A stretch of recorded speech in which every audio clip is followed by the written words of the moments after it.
Student, my YouTube channel SN के coaching में आपका स्वागत है।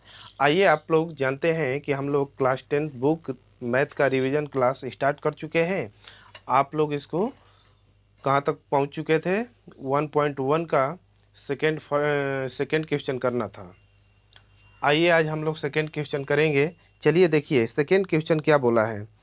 दर्शाइए कि कोई भी धनात्मक विषम पूर्णांक विषम पूर्णांक 6q+1 या 6q+3 या 6q+5 का रूप का होता है जहाँ q कोई पूर्णांक है। तो अब यहाँ पर देखा जाएगा, पहले तो हम क्या करेंगे कि मानेंगे। मान लीजिए कि q कोई पॉजिटिव इंटीजर है या धनात्मक पूर्णांक है। फिर यहाँ क्या करेंगे, b बराबर 6 ले लेते हैं। अब हमने यहाँ पर जैसे लेंगे तो यहाँ यूक्लिड विभाजन एल्गोरिथम का प्रयोग करेंगे। यूक्लिड विभाजन एल्गोरिथम का प्रयोग करेंगे। अब वो प्रयोग क्या होता है, चलिए देख लेते हैं। यहाँ पर मान लेते हैं कि a कोई पूर्णांक है। अब मान लेते a कोई पूर्णांक है तो मान लेते हैं कि a में हम लोग को भाग देना है 6 से। अब जो कोसेंट भागफल जो प्राप्त होता है q प्राप्त होता है, जो शेष प्राप्त होता है रिमाइंडर।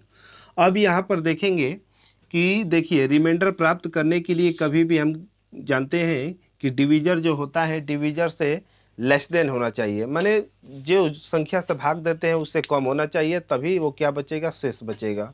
तो हमने देखा कि यहाँ पर देखिए ये जो होता है 6, तो 6 या तो ग्रेटर देन 0 से क्या होना चाहिए, बड़ा या बराबर होना चाहिए। अब यही प्रक्रिया रिमाइंडर में देखा जाए तो हमने देखा यहाँ पर कि 0 से बड़ा होता है 6। रिमाइंडर जो होता है वो 0 से बड़ा और बराबर भी हो सकता है, ग्रेटर देन 6। अब देखिए जो 6 से रिमाइंडर जो होता है जिससे भाग देते हैं तो उससे छोटा होना चाहिए। तो हमने यहाँ देखा कि देखिए 6 से अगर मान लेते हैं कोई संख्या में भाग देते हैं तो रिमाइंडर प्राप्त करने के लिए जो अंक होता है वो या तो 0 होना चाहिए, या तो 1 होना चाहिए, या तो 2 होना चाहिए, 3 होना चाहिए, 4 होना चाहिए, 5 होना चाहिए। अब इससे अधिक नहीं हो सकता है। जैसे 6 पर जाएंगे तो 6 1 जा 6, ये क्या हो जाएगा, विभाज्य हो जाएगा। उस समय रिमाइंडर प्राप्त नहीं होता है। अब इतना प्रोसेस देखने के बाद हमने क्या किया कि अब देखेंगे, अब यहाँ पर देखेंगे हम लोग कि a कोई पूर्णांक था तो a बराबर 6q। अब प्लस r रिमाइंडर जो होता है, तो रिमाइंडर का वैल्यू जब 0 रखते हैं तो अब यहाँ पर जब हल करेंगे तो 6q ही प्राप्त होगा, जो कि हम देखें यहाँ पर कि 6q जो है 2 से क्या है, विभाज्य है। 2 से क्या है, विभाज्य है, माने डिविजिबल है। अर्थात ये क्या है, अर्थात ये सम है। लेकिन यही प्रक्रिया हमने दोहराई पुनः। तो a बराबर हमने 6q, r के स्थान पर हमने 1 रखा, तो हमको देखने को मिला ये कि ये 2 से विभाज्य नहीं है, 2 से विभाज्य नहीं है। अर्थात यह विषम है। फिर यही प्रक्रिया a = 6q+2। अब ये 2 से विभाज्य है, 2 से क्या है, विभाज्य है, अर्थात सम है। फिर यहाँ हमने देखा कि a बराबर 6q+3, ये 2 से विभाज्य नहीं है, अर्थात विषम है। यह आप लोग को दिखाई नहीं देता होगा, इसको चलिए हम लोग यहाँ पर लिख देते हैं। a बराबर 6q+3, ये क्या है, ये ऑड है। क्यों ऑड है, क्योंकि ये 2 से डिविजिबल नहीं है, अब ये बराबर हमने 6Q + 4 रखा। अब ये देखा कि 2 से डिविजिबल है, जिस कारण ये इवेन है। फिर हम देखेंगे कि ये बराबर 6Q + 5, ये 2 से डिविजिबल नहीं है, जिस कारण ये ऑड है। तो होप आप लोग इतना सीख चुके होंगे। अब चलिए हम लोग थर्ड क्वेश्चन की तरफ चलते हैं। क्वेश्चन नंबर 3 बोला है कि किसी परेड में 616 सदस्यों वाली एक सेना की टुकड़ी को 32 सदस्यों वाले एक आर्मी बैंड के पीछे मार्च कराना है। दोनों समूहों को समान संख्या वाले स्तंभों में मार्च करना है।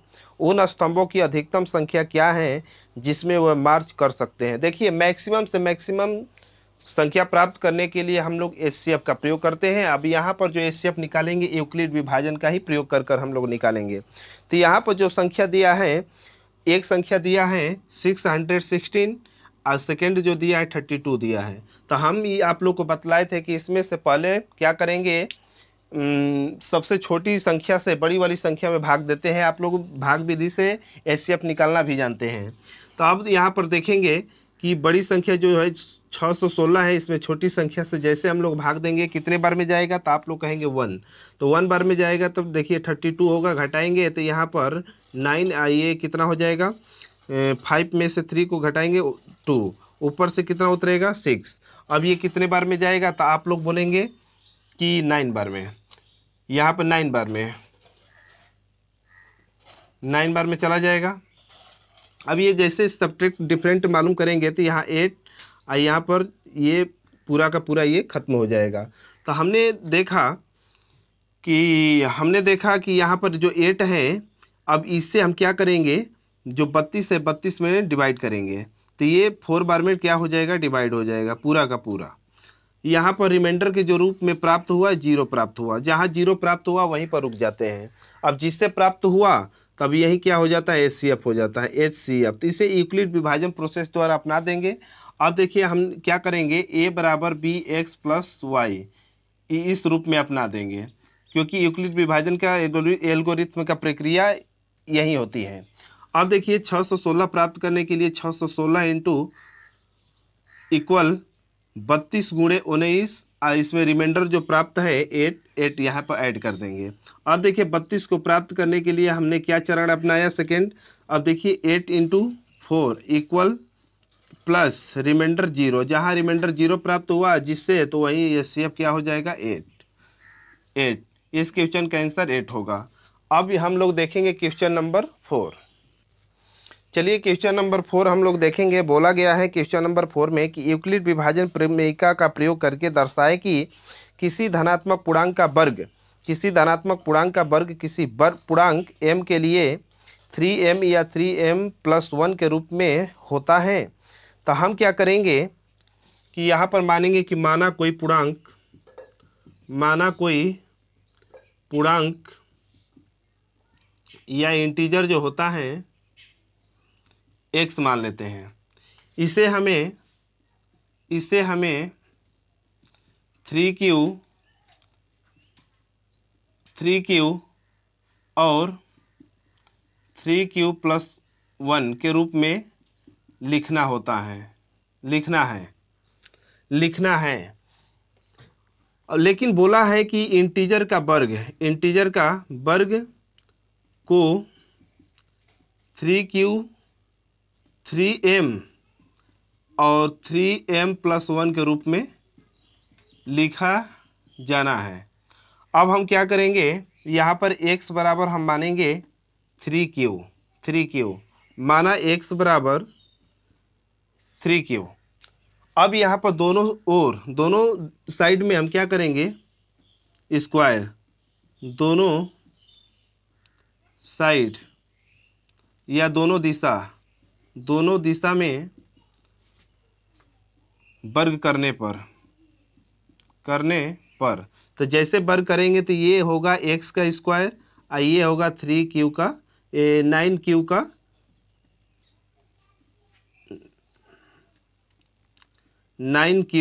का स्क्वायर। हम यहाँ पर देखेंगे कि x का स्क्वायर जो है इक्वल, अब यहाँ पर देखिए हम 3 को ऐसे लिख सकते हैं, ये 3q 3q स्क्वायर लिख सकते हैं। अब हम देखेंगे कि यहाँ पर जो प्राप्त हुआ, जहाँ लिख सकते हैं कि m बराबर 3q स्क्वायर, जहाँ 3q स्क्वायर है उसी स्थान पर हम m का प्रयोग करेंगे। तो x का स्क्वायर बराबर 3, और यहाँ पर जैसे m रखेंगे और मल्टीप्लाई कर देंगे तो ये हमारा हो जाएगा 3m। तो चलिए दोस्तों, ये मालूम चल गया कि हम 3m के रूप में लिख सकते हैं। सेम प्रक्रिया उसी तरह इसको करना है। अब हम देखेंगे यहाँ पर इसको देखेंगे, यहाँ पर भी मानेंगे x बराबर, माना x बराबर 3m प्लस, यहाँ पर 3q लेते हैं, 3q प्लस 1,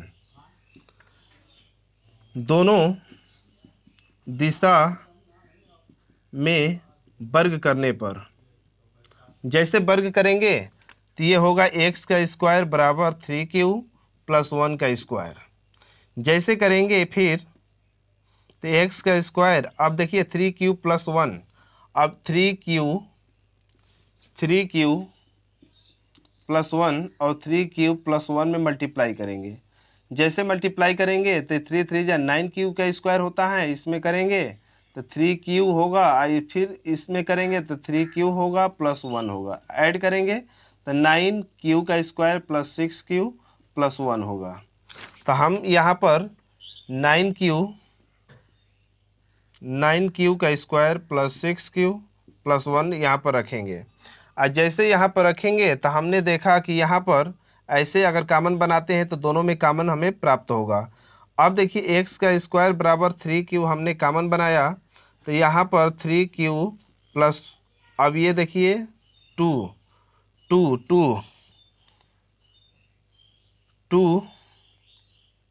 और q प्राप्त होगा, अब प्लस 1,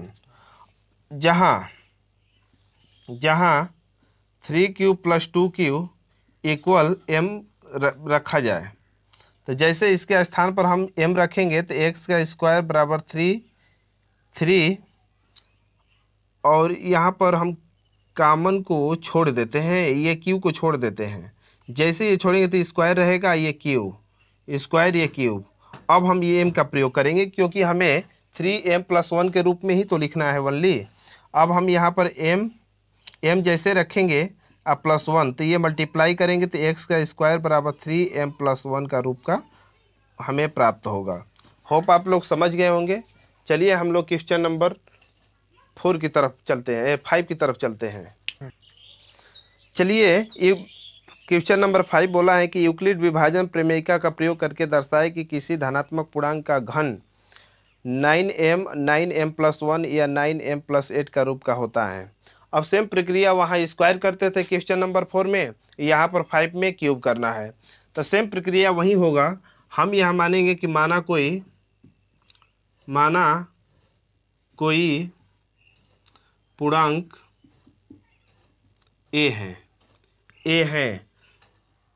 अभी हमने पहला इसमें प्रोसेस देखेंगे कि a बराबर हमने माना क्या 3q, क्योंकि यहाँ पर दिया है आप लोग के मैथ में कि यहाँ पर आप लोग के किताब में दिया है 9m, तो हम यहाँ पर ले लेते हैं 9q। जैसे 9q लेंगे तो दोनों दिशा में क्यूब करने पर या घन करने पर जैसे घन करेंगे तो a का क्यूब होगा और ये कितना होगा, तब देखिए 9 क्यूब इतना होगा, इतना ये प्राप्त होगा। तो जब ये प्राप्त होगा तो हम क्या करेंगे, यहाँ पर 3 का ही प्रयोग करेंगे। जब इसका हम क्यूब करेंगे तो ये कितना होगा, ये 27 क्यूब हो जाएगा, 27 क्यूब का पावर घन हो जाएगा। अब हम यहाँ पर देखेंगे कि a का क्यूब, अब हम इसे कॉमन बनाएंगे तो देखिए 27 क्यूब हो जाएगा क्यूब। और जैसे होगा तो जहाँ हम यहाँ लिखेंगे कि इसके स्थान पर m का प्रयोग किया जाए, तब देखेंगे कि 3q का पावर क्यूब इक्वल m। अब इसके स्थान पर m रखा जाए, तो जैसे m रखेंगे तब 9 ये m होगा। जैसे मल्टीप्लाई करेंगे तो a क्यूब इक्वल 9m। देखिए समीकरण नंबर 1 प्राप्त हुआ। अब यहाँ पर इसी आगे देखेंगे तो अब ये जैसे आगे देखेंगे तो सेकेंड प्रोसेस में लिखा है कि 9m + 1 का रूप को दर्शाना है। 9m + 1 का रूप को दर्शाना है तो हम यहाँ क्या करेंगे 3q। अब a बराबर 3q + 1 का क्यूब 1 रखेंगे। अब यहाँ लिखेंगे दोनों दिशा में घन करने पर, जैसे घन करेंगे तो ये होगा a का क्यूब बराबर 3q + 1 का क्यूब। अब ये करेंगे तो देखिए a का क्यूब बराबर इतना। अब देखिए आप लोग फार्मूला पढ़े होंगे a + b का क्यूब का फार्मूला, इसी पर तोड़ेंगे तो a का क्यूब देखिए 27 क्यूब का क्यूबे रहेगा, अब +1 का क्यूब 1 अब +3a अब b होता है, अब फिर ब्रैकेट में 3q + 1 होता है। अब हम क्या करेंगे 27 क्यूब +1 अब प्लस तितली के 9 और 9 27 क्यूब कर देंगे, अब प्लस यहाँ पर तितली के 9 और 9 एकम 9 क्यूब कर देंगे। अब हम क्या करेंगे इसे जिसका पावर अधिक हो उसे पहले हम क्या करेंगे लिखेंगे। तो अब देखिए 27 क्यूब का घन हो गया प्लस 27 क्यूब का स्क्वायर हो गया प्लस 9 क्यूब अब +1 होगा। अब जैसे इतना होगा तो हम क्या करेंगे यहाँ पर कि इतने को हम लोग कॉमन बनाएंगे। इसमें कॉमन क्या प्राप्त होगा 9 जैसे कॉमन प्राप्त होगा तो हमने देखा कि यह 29 27 क्यूब का घन हो जाएगा प्लस 29 27 क्यूब हो जाएगा स्क्वायर अब प्लस यहाँ पर 9 ओनली क्यूब हो जाएगा अब +1 होगा। अब इतने बराबर को हम m मानेंगे, जैसे m मानेंगे तो 9m + 1 होगा, 9m + m होगा। तो देखिए सेकेंड प्रोसेस को लिखना था कि 9m + 1, तो a क्यूब का घन के रूप में 9m + 1 के रूप में ये लिखा जा सका। अब चलिए थर्ड प्रोसेस इसमें दिया है, थर्ड प्रोसेस को हम लोग देख लेते हैं। बोला है कि 9m + 8, 9m + 8 का रूप का होता है, s ये भी होता है, तो इसको हम कुछ नहीं करेंगे, बस सेम प्रक्रिया उसी तरह अपना देंगे, ये भी उसी तरह हो जाएगा। होप आप लोग को ये क्वेश्चन समझ में आ गया होगा। अब कल से हम लोग एक्सरसाइज नंबर 1.2 कल से हम लोग एक्सरसाइज नंबर 1.2 को पूरा देखेंगे। आप लोग इस वीडियो को देखते रहें और लाइक सब्सक्राइब करते रहिए और साथ ही साथ इसको रिवीजन भी करते रहिए, ताकि आप लोग हमारे साथ चलते रहेंगे। एक समय ऐसा होगा कि ये पूरा का पूरा सिलेबस आप लोग को कंठक से याद हो जाएगा। देखिए याद करने से नहीं होता है, बार बार रेगुलर जब इसको हल करते रहेंगे तभी आप लोग को प्रोसेस ये याद रहेगा। एक दिन से कुछ होने वाला नहीं है।